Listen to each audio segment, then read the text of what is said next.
इस समय हजारों लोग गोवा में सड़कों और रेल की पटरियों पर दिन रात प्रोटेस्ट कर रहे हैं। एक बार फिर से डेवलपमेंट के नाम पर कटने वाला है। गोवा के मॉलम नेशनल पार्क में 70,000 पेड़ कटने वाले हैं। हमारा कटने वाला है, पेड़ कटने वाले हैं, एक ही बात है। But this is not a joke anymore. We have all been to Goa and we love the beaches and the fresh air, but mind you might not be able to say the same thing about Goa after some time. इस साल during the lockdown Goa के eco sensitive western Ghats में सरकार ने 3 projects approve कर दिए over a video conference, और अब authorities are going ahead with these projects. These projects are 4 laning of the existing National Highway 4A, laying a 400 kilovolt transmission line, and double tracking an existing railway line. ये तीनों projects Goa के मॉलम national park के बीचों बीच से निकलने वाले हैं, जिसके लिए करीब 250 हेक्टेयर एरिया में 70,000 पेड़ काटे जाएंगे। लास्ट ईयर जो अमेज़न के जंगलों में तबाही मच रही थी, इस डिस्ट्रक्शन को आप उससे कंपेयर कर सकते हैं। मतलब आज 10 साल के बच्चे तक को क्लाइमेट चेंज के बारे में पता है, बट अथॉरिटीज को समझ ही नहीं आ रही है। एक तरफ we are promising the world that India is shifting to renewable energy, और दूसरी तरफ ये सब प्रोजेक्ट्स वेस्टर्न घाट्स के प्रोटेक्टेड एरियाज का हिस्सा हैं that are cutting through tiger habitats as well as that of several other wildlife species. 722 species of flowering plants, 128 species of plants जो सिर्फ वेस्टर्न घाट्स में पाए जाते हैं,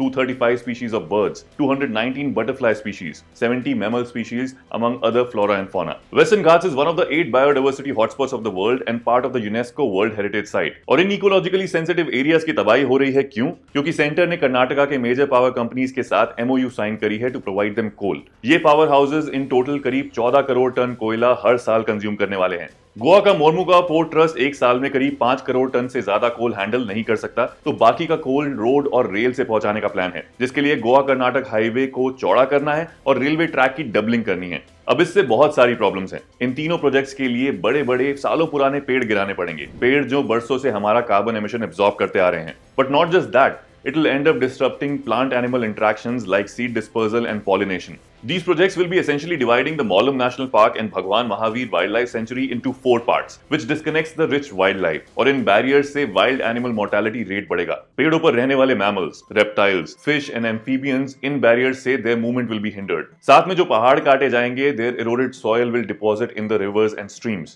All of this is going to reduce the stability of the ecosystem and decrease the resilience of the forest, which is also required to deal with the effects of climate change. इसकी वजह से बहुत जल्द Goa can witness heat waves. पिछले 120 सालों में temperature in Goa has risen by 1 degree and according to a report अगले 10 साल में ही it could rise by 2 degrees more. ऊपर से जो फॉरेस्ट गोवा में बर्बाद किए जाएंगे, उसके नुकसान की भरपाई के लिए गोवा गवर्नमेंट ने कर्नाटका गवर्नमेंट से लैंड की रिक्वेस्ट करी है to plant trees there in Karnataka, जिसका कोई लॉजिक नहीं बनता। और तो और द कॉर्पोरेट्स जिनको कोल पहुंचाने के लिए ये सब हो रहा है, they are even refusing to pay a green cess to the Goa government, arguing that there is no pollution caused during coal handling as they take all the precautions while transporting the coal. Till now, 149 scientists, academicians, conservationists have written to Prakash Javadekar. Thousands of concerned citizens have signed petitions. London से भी some people started to protest against these clearances. जिसको गोवा के CM ने बोला कि anti कोल protest Goa के बाहर के लोग कर रहे हैं, जो 2022 के इलेक्शन में इस सरकार को हराना चाहते हैं। सर जी, इस समय तो हजारों की तादाद में आपके स्टेट के लोग सड़कों और रेलवे लाइंस पर रात दिन प्रोटेस्ट कर रहे हैं। आपको यूके के प्रोटेस्ट सुनाई दिए तो इन्हें भी सुन लीजिए प्लीज। बेसिकली सरकार इन तीनों प्रोजेक्ट्स को इंडिविजुअली शो कर रही है और सबके अलग अलग क्लियरेंसेस लिए गए हैं, जबकि all 3 projects are situated within the same protected area. There has to be a rigorous cumulative impact assessment of these projects. If these projects are cleared, they will have severe repercussions on wildlife and on the livelihoods and ecological security of the people of Goa. 2011 की Madhav Gadgil committee ने अपनी elaborate report में इस area को ecologically sensitive area घोषित करते हुए साफ-साफ कहा था that if we don't restrict damaging activities in these areas, तो अंजाम बहुत बुरे होंगे। Something that we've already started to witness with the flash floods and landslides in Kerala and Karnataka over the last few years. मतलब मैं कुछ reports पढ़कर ये सब समझ पा रहा हूँ, आपको समझा पा रहा हूँ, तो I wonder what our नेताज, our Ministry of Environment, Forest and Climate Change are up to.